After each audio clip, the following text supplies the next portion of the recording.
नमस्कार, मैं रवि आसलीवाल। जैसा कि आप सब जानते हैं, अपना चैनल आपके लिए लेकर आता है एक ऐसी समझदारी भरी बातें, जिसमें आप सब लोगों के लिए अच्छे हित के बारे में बात करते हैं और ऐसी बात करते हैं और हमारे दर्शक भी ऐसे होते हैं और हमारे मेहमान भी ऐसे होते हैं, जो कि एक तरह से आप लोगों के लिए संदेश देकर जाते हैं कोई न कोई, जिससे आप अपना जीवन कैसे ढंग से सँवार सकते हो या आप अपने जीवन का क्या उद्देश्य आप उसको बना सकते हो। तो इस तरह से हम आज फिर नए मेहमानों के साथ उपस्थित हुए हैं। तो हमारे नए मेहमानों का हम स्वागत करते हैं समय की बचत को देखते हुए। तो शंकर जी, आपका बहुत-बहुत स्वागत है और उपेंद्र जी, आपका भी बहुत-बहुत स्वागत है। तो अपना काम, नाम और कार्य क्षेत्र बताइए। शंकर जी। आ, मैं बताऊं सर। हाँ सर, आप बताओ। हाँ जी सर। हाँ, बोले मेरा उपेंद्र जी, नाम बोले। शंकरलाल अग्रवाल है। मेरा नाम शंकरलाल अग्रवाल है। लालकोटी क्षेत्र से मैं हूँ। यहाँ पे विधानसभा के पास सत्यविहार कॉलोनी से।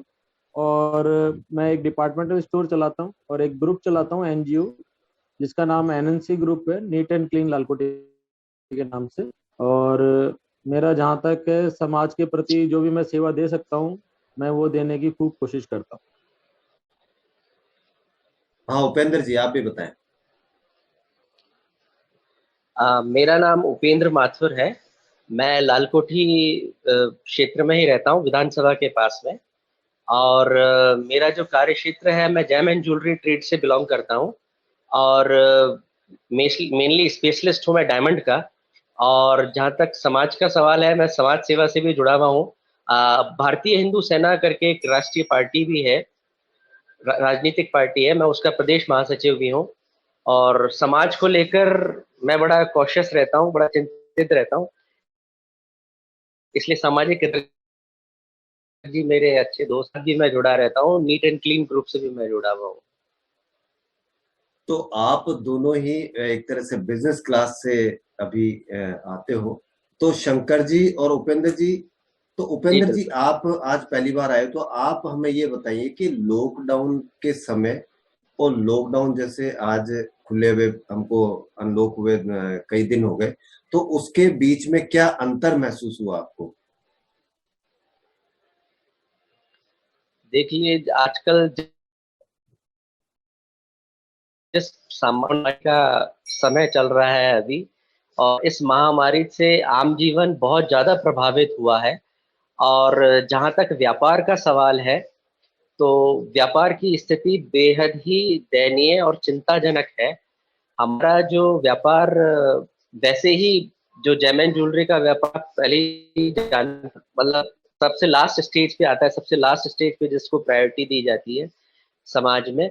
लेकिन हमारे जो अभी व्यापार की स्थिति है, वो बहुत ही दयनीय है। लॉकडाउन से हम लोग बहुत ज़्यादा प्रभावित हुए हैं। और लॉकडाउन खुलने के बाद भी अभी आई थिंक हमें लगता है कि अभी बहुत समय लगेगा हमें धीरे धीरे सामान्य गतिविधियां स्टार्ट होने में, सामान्य होने में।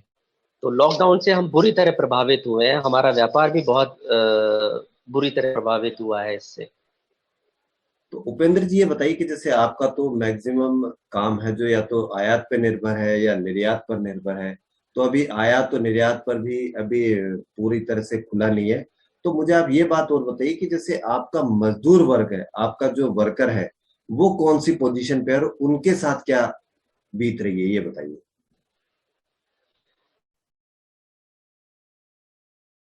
और बेचारे सब गांव से ही आते हैं, बहुत दूर दूर दराज से आते हैं।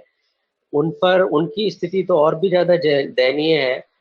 आ, जैसा कि आप जानते हैं कि जो मजदूर वर्ग है, वो बिल्कुल गरीबी दिखा के रहते हैं, मतलब उन ज्यादातर गरीब ही लोग होते हैं, गांव के लोग होते हैं।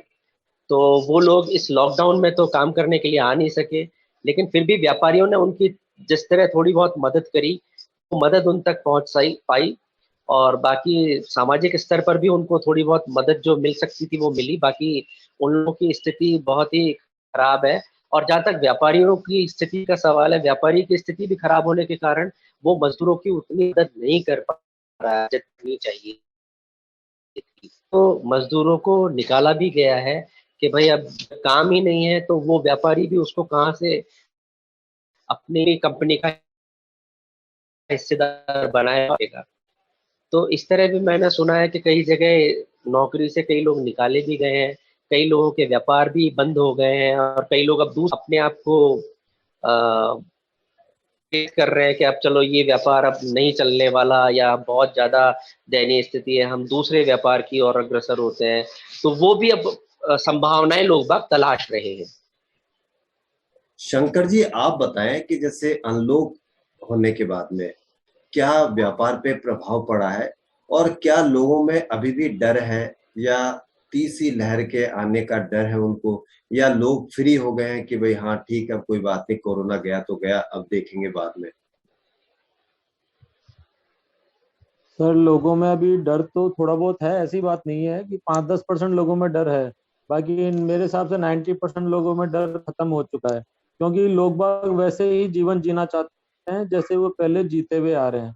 वो इसको आदत में नहीं डालना चाहते कि अपना ये जीवन जो जिस तरह से मास्क लगा के हम घूम रहे हैं, हाथों में ग्लव्स पहन रखा है, इसको नहीं छूना उसको नहीं छूना, तो वो कुछ हद तक इस चीज से दूर होना चाहते हैं। वो चाहते हैं कि भाई हम इसको मेंटेलिटी से एक बार हटा दें कि कोरोना महामारी की चीज है।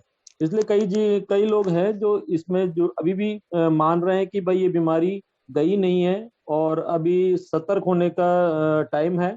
तो कई जने बिहेव करते हैं इस तरीके से कि भाई वो बहुत ज्यादा इससे दूर रहना चाहते हैं कि भाई किसी को हाथ नहीं लगाना। क्योंकि मैं शॉप पे हूँ, मैं तो करीब रोज के 100 लोगों को देखता हूँ कि वो मेरे से किस तरह से बिहेव करते हैं। कई जने तो बिना मास्क के आ जाते हैं, तो उनको मास्क के लिए कहना पड़ता है। तो 5-5 गज दूर रहते हैं कि भाई ऐसा सामान प्रोवाइड करा दो, पैसे के हाथ नहीं लगाना, और सामान यानी गाड़ी में सब आप ही रख दो, मैं गेट खोल रहा हूँ। तो कई तरह के केस मेरे को देखने पड़ते हैं शॉप के, जो आम आदमी नहीं देख पाता है, जो मेरे को देखना पड़ता है। और अभी अनलॉक का जैसा है कि तीसरी लहर का जो चल रहा है कि भाई तीसरी लहर आएगी, तो लोगों में अभी भी डर पैदा है इस चीज का कि आगे फ्यूचर हमारा कैसा है। तो अभी भी डर तो लोगों में है, और थोड़ा बहुत होना भी चाहिए, जब भी वो इस चीज से दूर रह सकते हैं कि भाई अपन को कैसे बचाव करना है, कैसे नहीं करना। तो अभी जैसे शंकर जी, जैसे आप लाल कोठी क्षेत्र से आते हैं, तो लाल कोठी में कई व्यापारी वर्ग हैं जिनके बहुत अच्छे व्यापार चलते होंगे, उनका व्यापार पिछले एक साल से डावाडोल किसी पोजीशन पे चल रहा है। तो कई ऐसे भी होंगे जिनके नौकरी से भी निकाले जा चुके हैं। तो कोई है आपकी नजर में कि भाई नई नौकरियों से भी निकाले, वो गांव चले गए, गांव से वापस आए लोग, या वापस उनको रख लिया, या नई मालिकों ने कह दिया कि नहीं अब थोड़ा टाइम सुधरेगा तभी हम रख पाएंगे। तो ऐसे तो बहुत सारे केस है मेरे पास में, तो जो खूब आते हैं, क्योंकि मैंने जैसे कहा कि मैं मेन टोंक रोड पे, मेरी और कई लोगों से बातचीत होती है। तो मेरे पास में सेल्समैन जो करते हैं, सेल्समैन ही करते हैं, वो भी काफी जने आते हैं कि भैया हमको हमारे सेठ जी ने हटा दिया है, बोले कि इतना काम नहीं है, मेरी उसकी बात नहीं है कि मैं 10 मजदूरों को रख सकूं, 10 सेल्समैन रख सकूं, तो उन्होंने आधा ही कर दिया है। कई जो मेरे स्टाफ काम करता है, तो कई दुकान वालों ने उनको निकाल दिया, क्योंकि लॉकडाउन के अंदर जो टाइम पीरियड रहा कि 3-3 दिन का वीकेंड रहा, उस बीच के अंदर वो उसको कैसे सैलरी दें। जहाँ पे 5 आदमियों का स्टाफ था, 10 आदमियों का स्टाफ था, तो उन्होंने भी 2-2 स्टाफ कर दिए। तो मेरे पास कई जने काम के लिए आते हैं, लेकिन अब मेरे पास खुद के पास 2 स्टाफ हैं, तो मैं उनको मैनेज करूं कि भाई उनको कैसे मैं बताऊं, राह दिखाऊं। क्योंकि मैंने कई जगह सर्विस लगवाने के लिए भी सोचा, कई जगह भेजा भी मैंने। मैं सोचता कि मैं उनको जैसे मदद कर सकता हूँ वैसे मैंने उनकी खूब मदद करी, फोन नंबर दिए उनको कि आप यहाँ पे लग सकते हो, वहां पे लग जाओ। तो काफी बेरोजगारी तो हुई है, इसमें कोई शक नहीं है। और बेरोजगारी बढ़ती जा रही है। पहले बेरोजगारी को लेके काफी चर्चित में रहा है हमारा भारत। तो बेरोजगारी तो और ज्यादा बढ़ रही है, और कोरोना महामारी के कारण स्थिति बहुत ज्यादा नाजुक है। उपेंद्र जी, आप ये बताएं कि जैसे आपका जैसे बताया कि बाहर के ज्यादा मजदूर आते हैं, तो वो लॉकडाउन में नो डाउट वो वहां चले गए गांव में। तो अब अनलॉक की पोजीशन में क्या मजदूर वर्ग वापस आने लगा है, या क्या गांव में ही उन्होंने कोई रोजगार ढूंढने का कोई कार्यक्रम तय किया है? कुछ ऐसी कोई है आपके पास खबरें? नहीं, इसमें मैं मेरी प्रतिक्रिया थोड़ी मिली-जुली रहेगी। कई लोग तो ऐसे हैं जो वापस आए हैं, क्योंकि भई उनके पास जो इस चीज़ का हुनर है। हमारे यहाँ जो कारीगर होते हैं, वो स्पेशली हुनर वाले कारीगर ही होते हैं। ये हुनर हर किसी के पास तो होता नहीं, और ये कारीगर बेसिकली गाँव आस-पास के गाँव से ही आते हैं। तो उनमें से बहुत कम लोग ऐसे हैं जिन्होंने ये रास्ता चुना कि नहीं, अब हम गाँव में रहकर ही कोई रोज़गार चुनेंगे। बाकी मोस्टली लोग तो वापस इस तरफ आए हैं, वापस आए हैं।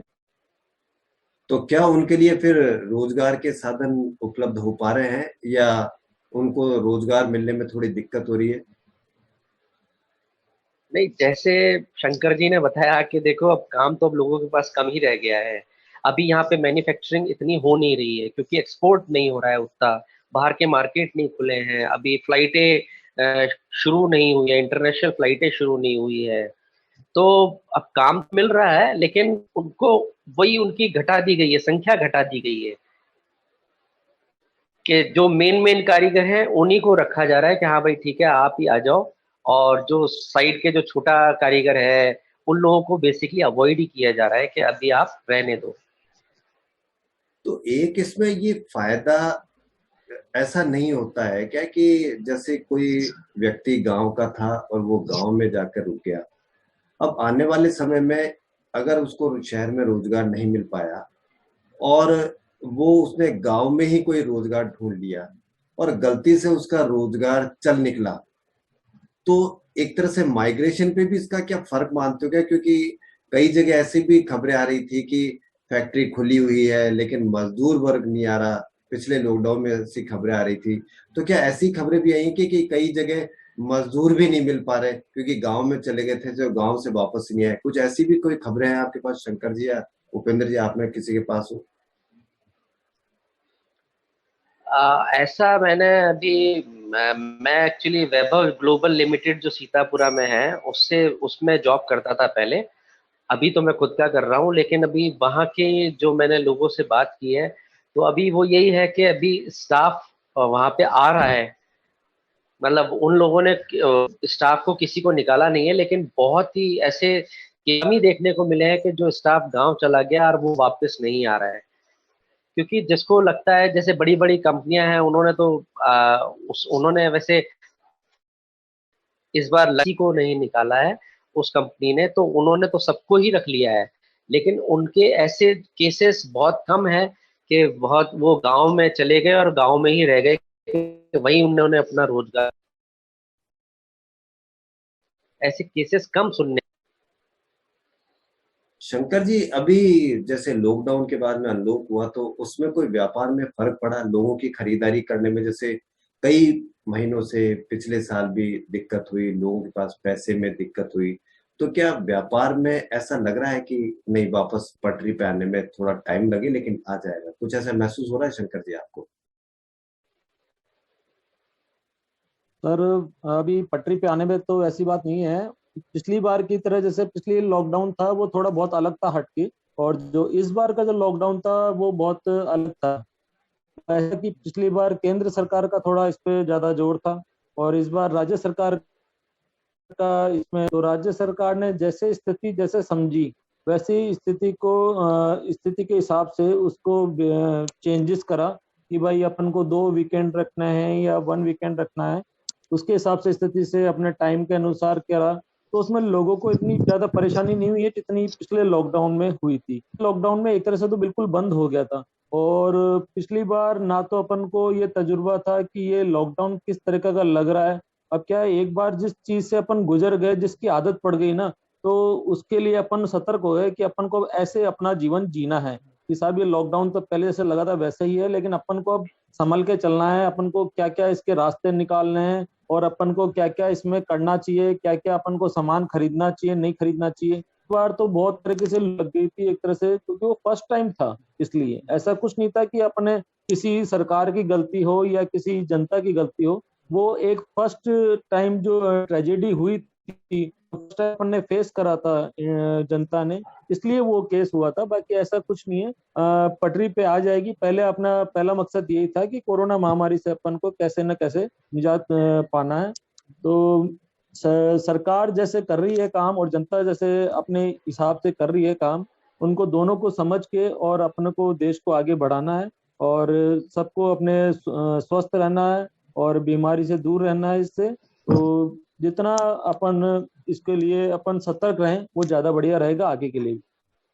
उपेंद्र जी, आप बताइए कि जैसे कई दिनों से रोजगार की बहुत दिक्कत आई, तो सबसे पहले आदमी रोटी का, अपना भोजन का, अपने बच्चों के परिवार को पालने का, इसका इंतजाम करेगा। क्योंकि आपका बिजनेस ज्वेलरी का बिजनेस है, डायमंड का बिजनेस है, तो ये तो बहुत एक तरह से विलासिता के खर्चे हैं।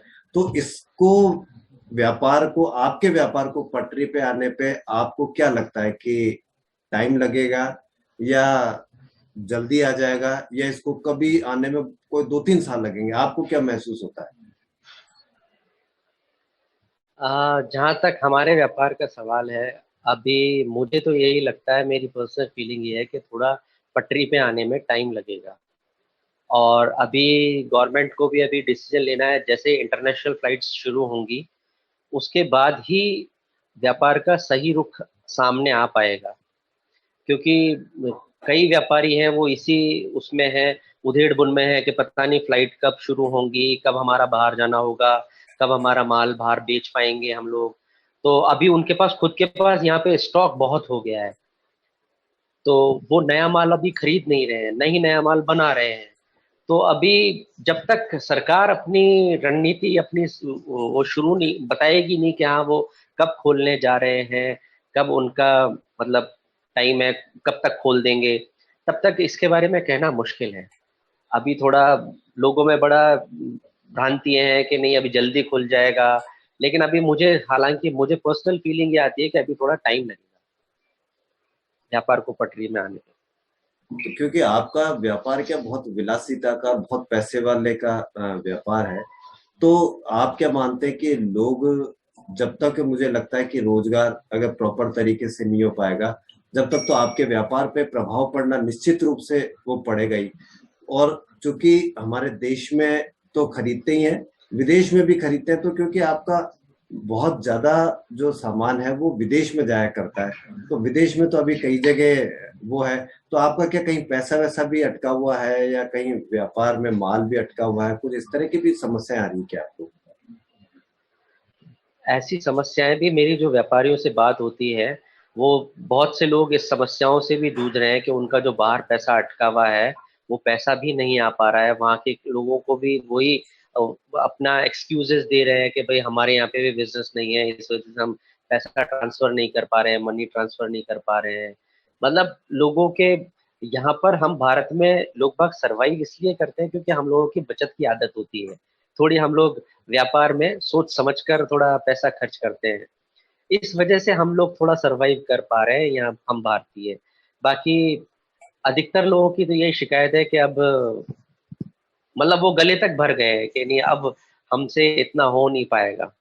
और अभी जेम ज्वेलरी ट्रेड ने सरकार से भी मदद मांगी है कि सरकार भी थोड़ा सहायता दे। अभी आपने देखा होगा वर्तमान में अभी हॉलमार्क की ज्वेलरी के ऊपर भी उन्होंने बड़ा सख्त एक्शन लिया है सरकार ने कि भाई हॉलमार्क की ज्वेलरी बिकेगी। इससे भी व्यापारी वर्ग थोड़ा आशंकित है, क्योंकि जो छोटे व्यापारी है वो हॉलमार्क कहाँ से करवाएंगे, और करवाएंगे तो उनका खर्चा बढ़ जाएगा, खर्चे बढ़ जाएंगे तो फिर उनका और मतलब खरीददार कम हो जाएंगे। तो इस वजह से भी अभी थोड़ी आशंकाएं बाजार में हैं। तो बड़ी अनिश्चितताओं का दौर के चल रहा है। मैं आपको व्यापक बताऊं तो बड़ा, अभी व्यापारी वर्ग बड़ा अनिश्चित है कि क्या करें क्या नहीं करें, बड़ा असमंजस है। शंकर जी, चूंकि क्योंकि आपका स्टोर तो क्या डिपार्टमेंटल स्टोर है, तो आपको हमेशा लॉकडाउन में भी एक तरह से व्यापार को मतलब चलाने में आपको सहायता दी गई। फिर आपको क्योंकि आप ही का व्यापार ऐसा था कि जो चल रहा था लॉकडाउन में भी और अनलॉक में, तो खैर आपको समय मिला ही। तो आपको क्या व्यापार में अभी कोई, जो लोग जो पहले खरीदते थे उसके खरीदने में, उसमें थोड़ी कमी महसूस हो रही है लोगों के खरीदने में, या लोग पहले की तरह ही सामान अमान लेकर जा रहे हैं? कहीं आपको लगा नहीं कि नहीं किसी में कमी आई है, पहले की तरह रूटीन में लोग खरीदारी कर रहे हैं? सर ऐसा है कि पिछले लॉकडाउन में तो कुछ ऐसा महसूस हुआ था कि लोगों ने एक एक महीने का, दो दो महीने का, तीन तीन महीने का स्टॉक करा था। लेकिन इस लॉकडाउन में ऐसा कुछ महसूस नहीं हुआ कि लोगों ने स्टॉक करा हो, क्योंकि मैंने खुद ने मेरी तरफ से मैंने कस्टमरों से गुजारिश करी थी कि आप इस तरह से किसी तरह भी कोई हड़बड़ी ना करें, क्योंकि इस तरह से कुछ भी नहीं होने वाला, कोई सामान कम नहीं पड़ेगा, सारा जितना भी राशन सामग्री है वो सब मिलेगा। यदि हमारे स्टोर्स पर नहीं मिलेगा ना, तो आपको सरकार जरूर देगी, क्योंकि बिना सामग्री के पॉसिबल नहीं है कि अपना जीवन व्यतीत हो जाए। तो ये सामान तो बहुत जरूरी है अपना। यानी कपड़े की दुकानें बंद हैं, ज्वेलरी की दुकानें बंद हैं, यहाँ तक मिठाई की दुकानें भी इन्होंने ऑनलाइन चालू कर रखी थी। तो इस तरह से कोई ज्यादा परेशानी इस बार नहीं आई है। और जहाँ तक बात है कि सामान खरीदने की, तो अभी लॉकडाउन पूरा अनलॉक हो गया है, तो सामान में थोड़ी कमी तो आएगी। और बाजार में भीड़ भी है जो तो डिवाइड हो गई है। कहाँ पहले तो दुकानें इतनी सी खुली थी और अब पूरी दुकानें खुली है, तो लोग बाग डिवाइडेशन हो गया है, तो लोग बाग अपना अपना दूसरे काम पे लग गए। कोई क्या काम में, पहले कई काम बंद पड़े थे, बिजली के काम बंद पड़े थे, पानी के काम बंद पड़े थे, तो सब अपने अपने काम में लग गए, तो भीड़ थोड़ी सी बाजार में कम है एक तरह से। भीड़ कम, एक लोगों की जेब में पैसा नहीं है, या उनको मजदूरी में दिक्कत है, या पैसे की कमी है, इसकी वजह से कम मान रहे हो, या खरीदारी की आदत थोड़ी कम हो गई उनकी कि नहीं अभी पहले पता नहीं बीमारी क्या कमाल करेगी या क्या और रूप दिखाएगी, तो हम पहले जो बचत है उसको थोड़ा सा और टाइम के लिए बचा ले। कुछ ऐसा महसूस हो रहा है आपको लोगों के से बातचीत करते हो तो आप, शंकर नहीं जी? सर, बिल्कुल सही है ये आप जो सेविंग की बात कर रहे हैं। तो पिछले लॉकडाउन से तो देखा जाए, आपने पिछले लॉकडाउन में देखा होगा लोगों ने इतने जो डिशेस बनाई थी घर बैठ के, वो इस बार मैंने ये कह रहा हूँ कि पिछले मुकाबले मेरे को 90% बिल्कुल गिरावट आई उस चीज में। लोगों ने पहले खूब मालताल बनाए घर में अपने, लोगों ने उस चीज का एक तरह से आनंद लिया था। जो पहला लॉकडाउन जो आया था उसके अंदर बहुत आनंद लिया था। इस बार ऐसा कुछ भी देखने को नहीं मिला। लोगों ने सबक लिया कि भाई है ना, अपन को इस बार सेविंग्स करनी है, तो इस बार खरीदारी भी बहुत कम रही है। और लोगों ने बचत करना देखा है कि अपना ये जो पैसा कैसे जगह काम आएगा, कि अपन को कैसे सेविंग करना है, और ये आने वाले टाइम में कोई तीसरी लहर आ जाए या कुछ भी मुसीबत का टाइम आ जाए, तो उस समय वो पैसा अपने कब काम आएगा और कैसे काम आएगा, उनको इस चीज का पता लगा है। हॉस्पिटलों की जो दशा देखी उन्होंने कि किस तरह से 5,000 का इंजेक्शन या 4,000 का इंजेक्शन 25,000 में लेना पड़ रहा है, तो वो लिया किससे जा रहा है? वो 25,000 जो पैसों से लिया जा रहा है, वो सेविंग बहुत जरूरी है। तो लोगों ने इम्पोर्टेंस मानी है कि इस बार कि अपने पैसा कितना इम्पोर्टेंस है लाइफ में, कि जब जरूरत पड़ती है तो कोई साथ नहीं देता। यानी जो पिछली बार जो फेसबुक और व्हाट्सएप पे जो किसी के घर में क्या आइटम बना है, किसी के घर में क्या आइटम बना, उनकी फोटो की थोड़ी कमी महसूस की है आप लोगों ने? बहुत बहुत बहुत। तो उपेंद्र जी आप ये बताएं कि जैसे ज्वेलरी का बिजनेस आप बता रहे हो कि थोड़ा टाइम लगेगा, तो कई लोग होंगे जिनकी वजह से इस बिजनेस को बहुत चलाना मुश्किल हो गया, तो उन्होंने कोई बिजनेस वगैरह कोई चेंज करने की सोची हो, या कोई ऐसे बिजनेस में आने की सोची हो कि नहीं यार जो साल भर चलता रहे, जिंदगी भर चलता रहे? कुछ है आपके ऐसे मिलने वाले कि जिन्होंने बिजनेस भी चेंज करने की सोच ली हो? देखिए, अब विचार विमर्श तो लोग बाग बहुत करते हैं, लेकिन बिजनेस चेंज करना भी आसान नहीं है। अब बिल्कुल लोगों ने अब सेकंड ऑप्शन की तरफ सोच रहे हैं कि हाँ, हमें एक सेकंड ऑप्शन भी हाथ में रखना चाहिए। और ये बात बिल्कुल सही है। अब आजकल लोग बाग सिर्फ उस तरफ सोचते हैं कि कौन सा बिजनेस ऐसा है जो 12 मास तक कंटिन्यू चल सकता है और लॉकडाउन में भी चल सकता है। तो लोगों का ध्यान बहुत इस व्यापार की तरफ गया है कि किराने का व्यापार बहुत बढ़िया है यार, परचूनी बहुत की बढ़िया दुकान है। खोल लो। हाँ, यस। अब ये तो शंकर जी ज्यादा बता सकते हैं कि कितना बढ़िया है। बाकी हाँ, लोगों ने बड़ा ये महसूस किया कि नहीं यार, किराने का व्यापार, ये दूध दही का व्यापार, ये ऐसा व्यापार है कि भाई, और खाने पीने की जो आइटम है, बेसिकली जो डेली नीड की चीजें हैं, उसका फूड काम आइटम। ही ऐसा है जो, हाँ, फूड आइटम्स जो 12 मास चल सकते हैं। लेकिन अभी लोगों के अभी इम्प्लीमेंटेशन कहीं देखने में नहीं आया है कि हाँ भाई, वो ज्वेलरी की दुकान चलाता था, उसने शट डाउन करके पूरा परचूनी की दुकान ही खोल ली। ऐसा देखने में नहीं आया। लेकिन हाँ, विचार बहुत लाते हैं लोगों के दिमाग में, डिफरेंट डिफरेंट तरह के विचार आते हैं कि अच्छा हाँ अभी यार, कुछ ऐसा करना चाहिए। अभी थोड़ी हिम्मत रखे हुए लोग कि मतलब नहीं, अगर कुछ हो हाँ, बस अभी देखते। हिम्मत रखे हुए हैं। हाँ हाँ, बाकी बिल्कुल सही कहा शंकर जी ने अभी कि पिछली बार जो उसमें तो मैं तो कहता हूँ कि 95% गिरावट आई है। लोगों ने अभी इस बार इस लॉकडाउन में किसी ने ये नहीं कहा कि भाई हमने ये स्पेशल बनाया है या हम ये बना के एंजॉय कर रहे हैं। इस लॉकडाउन में एक्चुअली महामारी से इतना ज्यादा लोग बाग इन्फ्लुएंस हुए हैं, बहुत ज्यादा प्रभावित हुए हैं और घर घर में पेशेंट मिले हैं और इस बार कैजुअलिटीज डेथ भी ऑफ इस रेट बार तो बहुत इंक्रीज हुई थी है। सर। हाँ हाँ, डेथ ऑफ रेट्स भी बहुत ज्यादा थी इस बार। तो इस बार तो लोग बाग डरे हुए थे उल्टा। और बिल्कुल जो शंकर जी ने कहा वो बिल्कुल सही है कि इस बार लोगों का ध्यान सेविंग की तरफ ही ज्यादा था। और मैं अपनी कहता हूँ कि मेरे घर में मैं जहाँ 2 सब्जियां रोज बना के खाना खाता था, अब 1 सब्जी रोज बना के खाना खाता हूँ। शांति से रहो भैया, चुपचाप जो मिल रहा है उसमें जीवन यापन कर लो।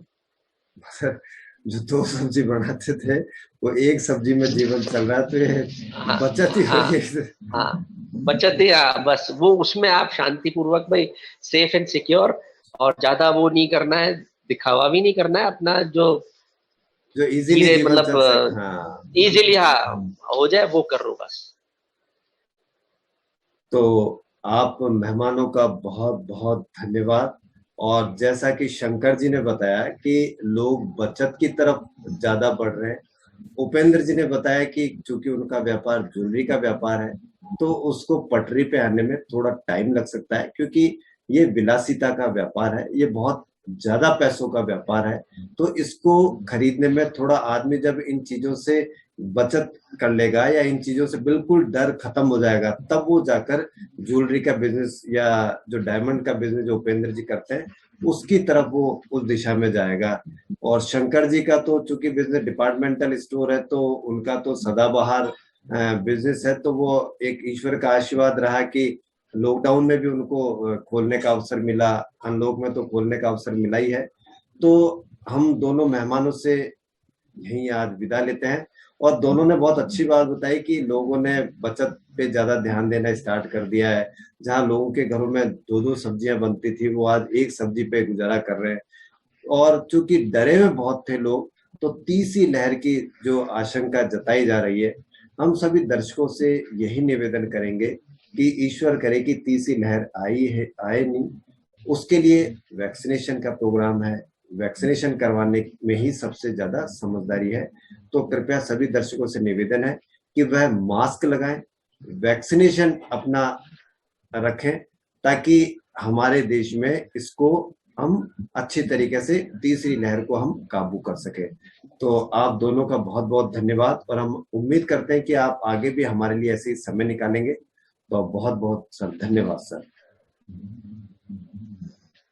Thank you sir. धन्यवाद सर, धन्यवाद, थैंक यू सो मच।